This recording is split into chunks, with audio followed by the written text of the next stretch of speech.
ওদের মধ্যে কথা বলে অনেক করে দিতে। আসসালামু আলাইকুম। এই যে দর্শক, এটা আমার একটা খুব ইন্ডিয়ান একটা ভালো একটা রুস্টক। এটা দেখেন কত মোটা রুট। এটা আপনার এই রুস্টক হিসেবে ব্যবহৃত হয় গাছটাকে। এটাকে আমি কেটে এটাতে গ্রাফটিং করছি। আইসবার্গ একটা জাতের একটা সায়ন নিলাম। সায়নটা দেখেন তারপরে সায়নটার যে একটা চুক আছে কত সুন্দর। সায়নটা দেখুন চিকন, কিন্তু পাটিটা একদম পরিপক্ক সায়ন। সায়নটার বয়স যথেষ্ট হয়েছে, মানে 6 মাস মনে হয়ে গেছে। এই 6 মাস বয়সে এরকম সায়ন নেবেন আপনারা। আর এরকম রুস্টক যদি আমরা যত বেশি বয়স হবে তত বেশি ভালো। এটার সাথে এটা ম্যাচিং হয় না। তারপরে এটা যদি সায়নটা একটু মোটা হইতো তাহলে এটা পারফেক্ট হতো, যদি এতটুকু ডায়ামিটারের সাথে হইতো। তারপরে আমি এটা ট্রাই করি, ইনশাল্লাহ আশা করি যে এটা থেকে সাকসেস হওয়ার সম্ভাবনা আছে। আর এটা কী পদ্ধতিতে গ্রাফটিং করা যায় এটা আপনাদের দেখাচ্ছি। এরকম চিকন সায়ন এবং এই মোটা রুটের ক্ষেত্রে কীভাবে গ্রাফটিং করবেন আপনারা, এটা আমারটা দেখলে বুঝতে পারবেন। দেখেন এক পাশটা একটু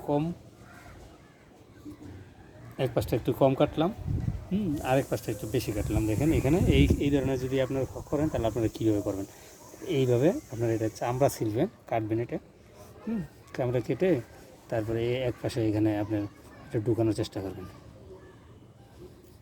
এইভাবে ঢুকানোর, দেখেন খেয়াল করে। এই এটাকে বার্ক গ্রাফটিং বলা হয়। এই বার্ক গ্রাফটিংয়ে আপনার আরও একটু ভিতরে যদি ঢুকাই যদি দিতে পারেন, আশা করা যায় সাকসেস সম্ভাবনা বেশি থাকবে।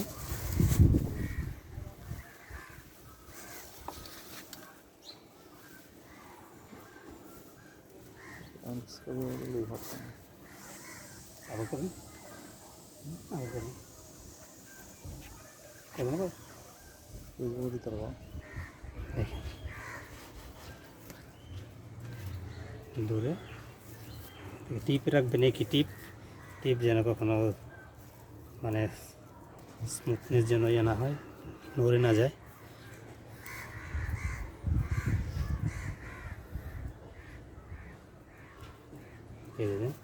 এই ধরনের মোটা রুটে যদি আপনার গ্রাফটিং করেন তাহলে এটা যেন না নড়তে পারে, সেজন্য একটু সুতা দিয়ে বাঁধার চেষ্টা করেন।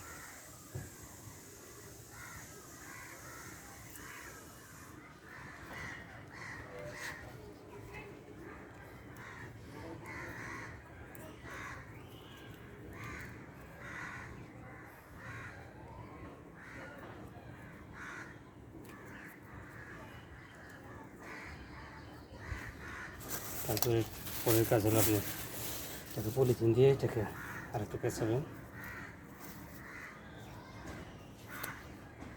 আর পলিথিন কেনার ক্ষেত্রে আপনি এটাকে 0.1 পলি অথবা 0 পলি বলা হয়।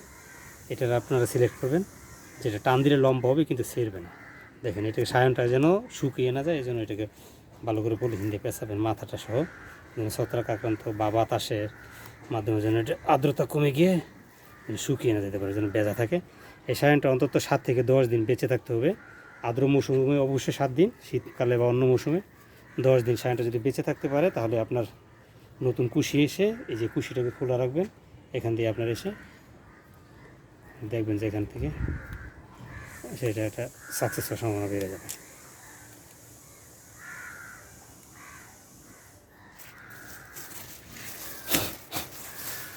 পলিথিনটাতে হাওয়া বেশি ধরে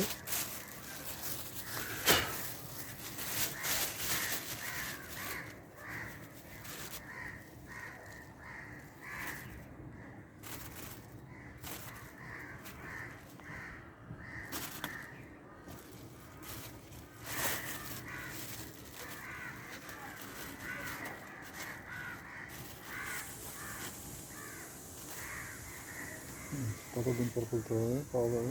7 থেকে 10 দিন পরে আশা করি যে কুশি আসা শুরু করবে। 14 দিন পরে পলিথিনটা খুলে দিব। 14 দিন পর পলিথিন খুলে দিলে আস্তে আস্তে 21 দিন থেকে দেখা যাবে যে এটা নিজেই অ্যাডাপ্টিবিলিটি বড় হওয়া শুরু করে দিচ্ছে।